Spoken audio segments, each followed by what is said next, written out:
Today, I want to share with you one of the most beautiful and liberating principles I ever discovered in psychology, the principle of social interest.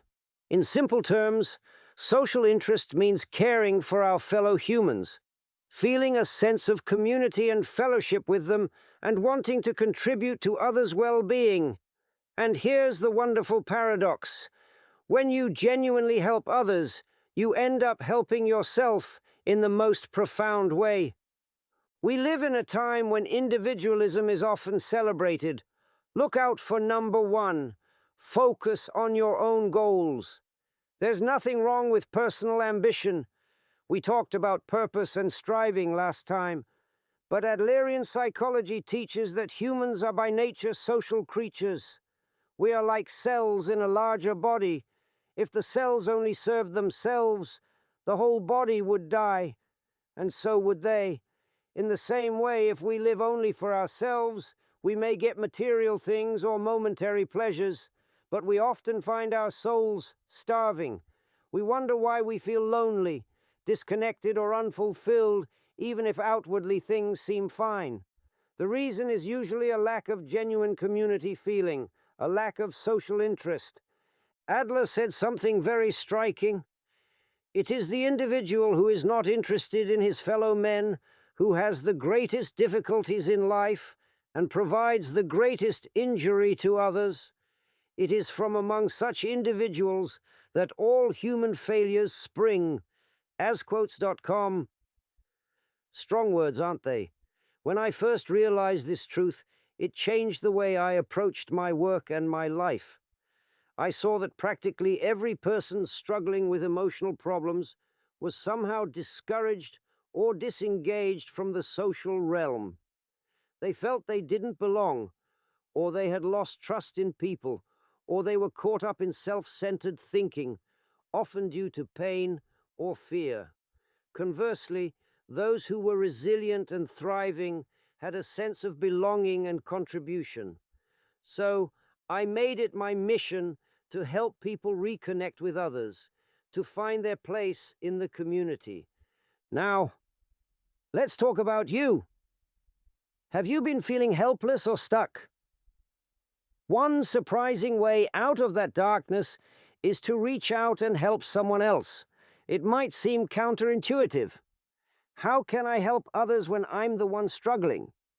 But sometimes the smallest act of kindness towards another person can ignite a light inside you. It reminds you that you have something to offer. It breaks the isolation that problems create. Consider this scenario. Imagine someone who has been unemployed for a long time and is feeling very depressed and worthless.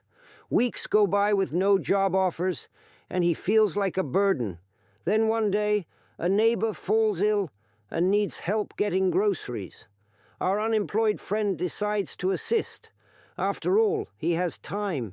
He buys and delivers the groceries. The neighbor is so grateful and says, "I don't know what I would have done without you." In that moment, something shifts in the man. He realizes that in that small way, he made a difference. He mattered to someone. That feeling of being useful and needed is a powerful antidote to depression and inferiority. I've seen this time and time again. A young woman paralyzed by anxiety finds relief by volunteering at an animal shelter. Caring for the cats and dogs takes her focus off her own worries and gives her days a new purpose.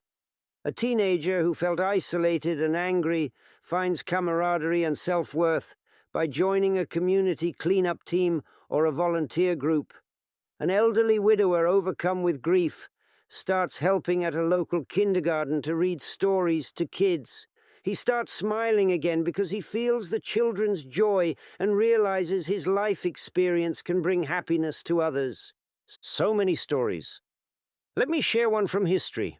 During the Great Depression in the 1930s, jobs were scarce, and many felt despair.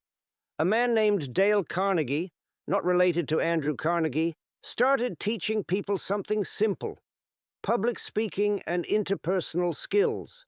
But beyond techniques, his core message was about showing interest in other people. His famous book, How to Win Friends and Influence People essentially taught social interest. Genuinely care about others, listen to them, make them feel important. People flocked to his classes, not just to get ahead in business, but because practicing those principles gave them a new lease on life. By caring about others, they found they overcame shyness, healed resentments, and built networks of friends that helped them through hard times. Carnegie himself said, "You can make more friends in 2 months by becoming interested in other people than in 2 years by trying to get other people interested in you."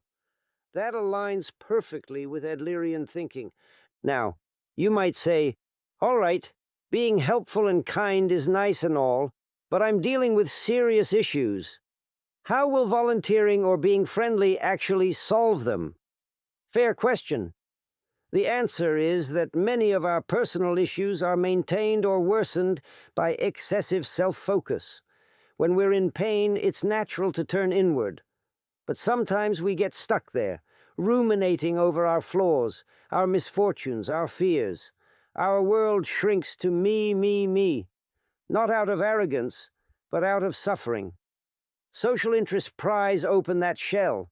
It forces us to put our attention on someone else for a while. And in doing so, it often gives us a fresh perspective on our problems. For example, helping at a homeless shelter might put your financial worries into perspective and also make you grateful for what you have. Mentoring a young person who looks up to you can remind you that you have knowledge and strengths to share, countering your feelings of inadequacy. Or simply making conversation with an elderly neighbor can break your own cycle of anxious thoughts for a time and replace it with human warmth. Another aspect, belonging. A core human need is to belong, to feel connected to others.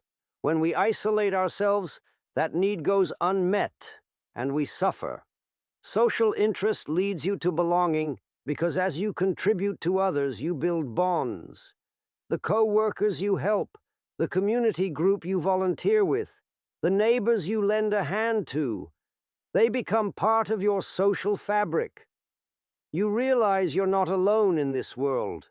In fact, you are deeply intertwined with it. I recall a patient, a middle-aged man who felt life was meaningless. He had decent success in his career, but he felt empty and alone.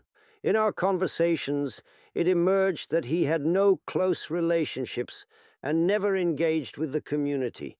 It was all work, and then retreat to his home. I encouraged him to find a cause or group he could join, something he cared about even a little.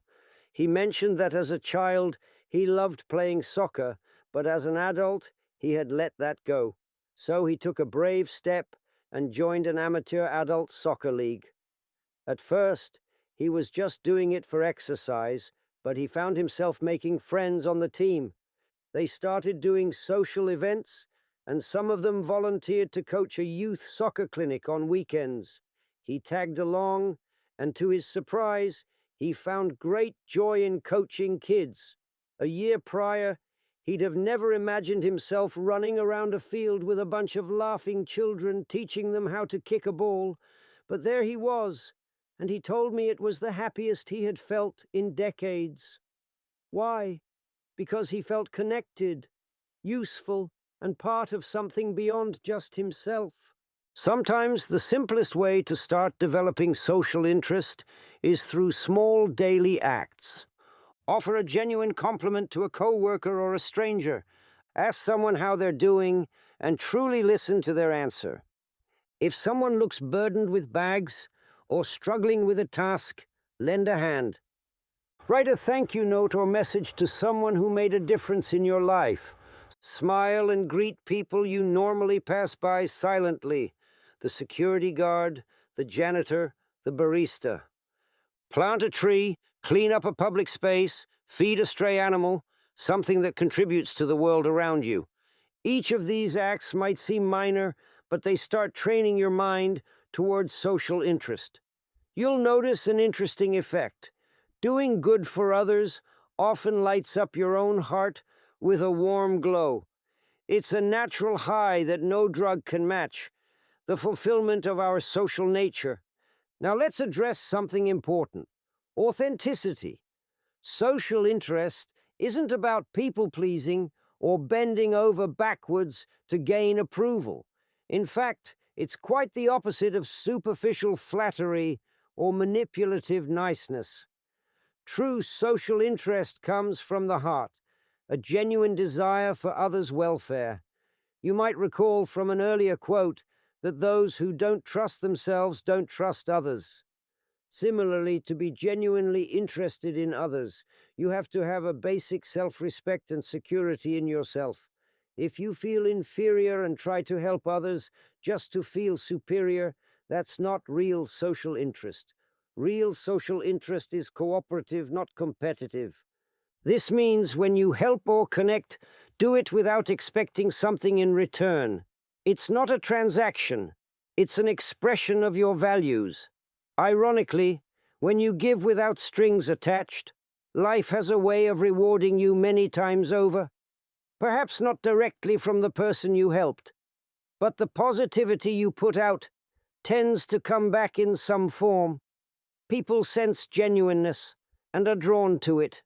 Doors open, friendships form, opportunities arise, because you become known as a kind and supportive person.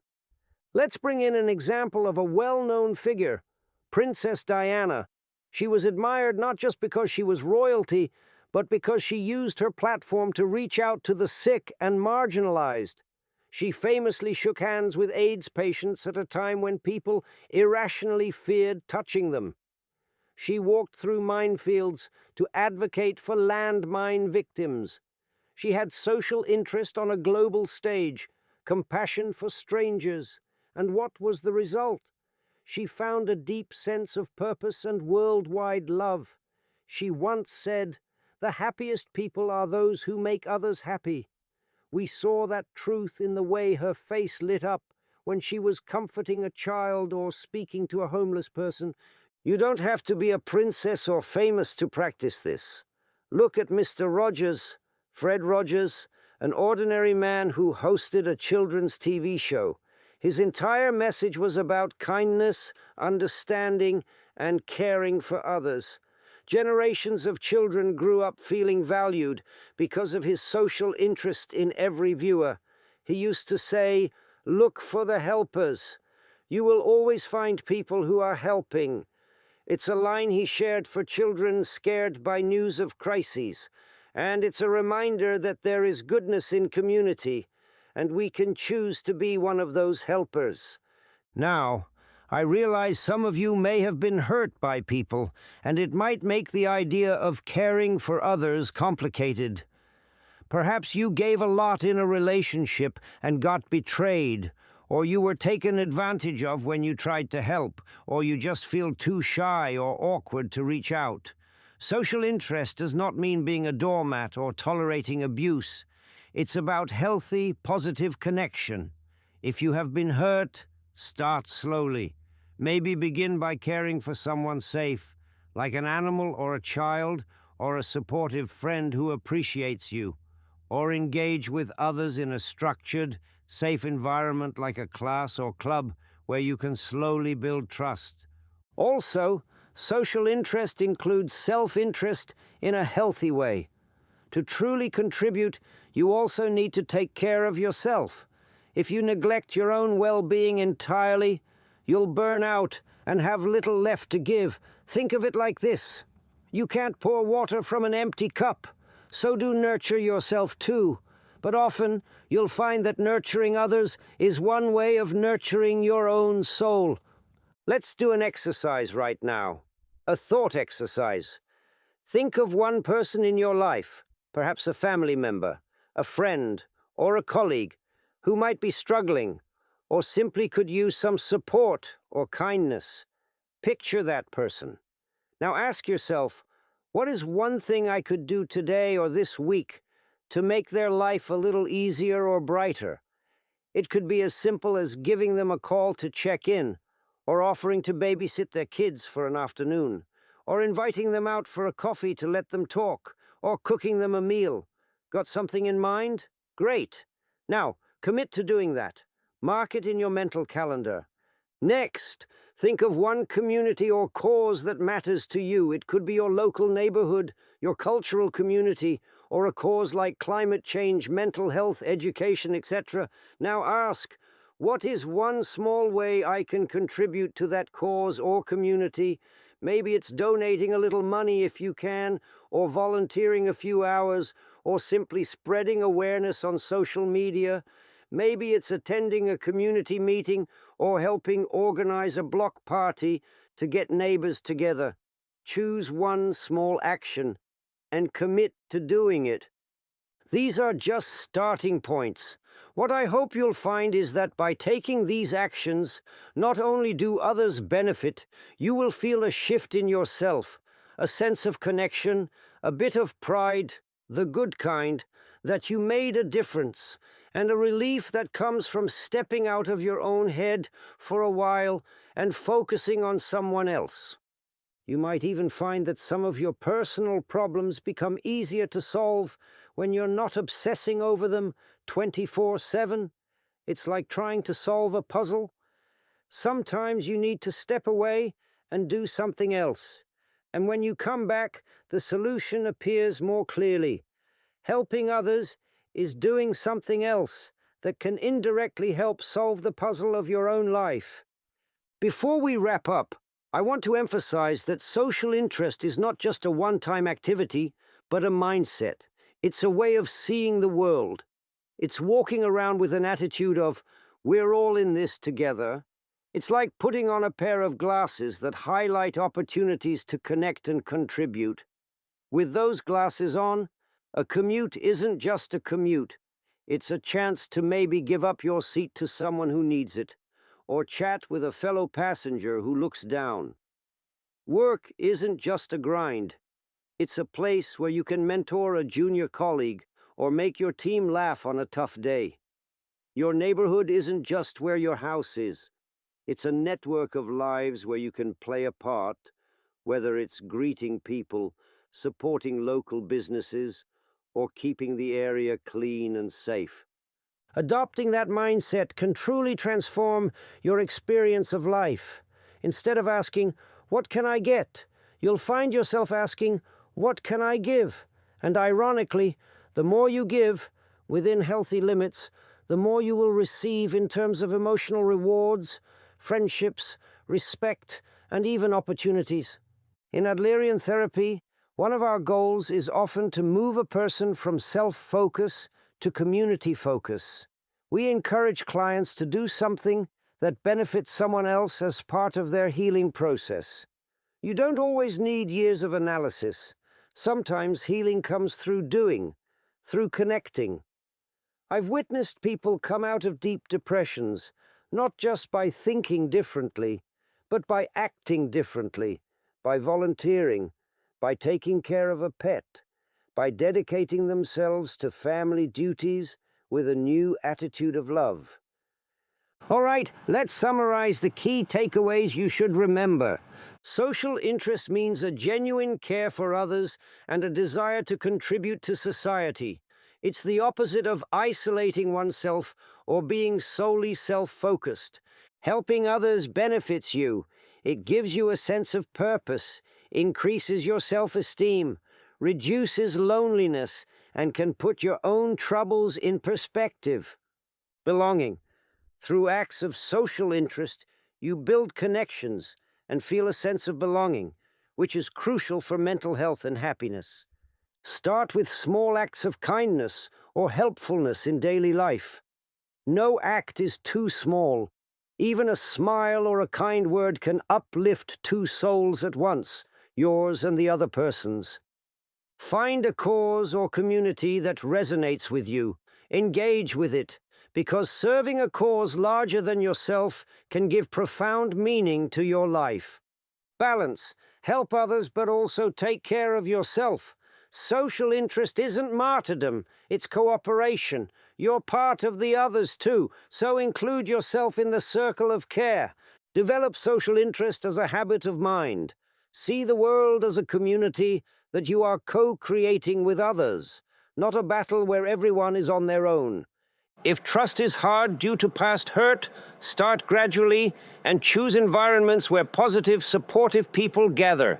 As you experience goodwill, your trust and interest in others will grow. I promise you, this principle, perhaps more than any other, has the power to lift you from despair to hope.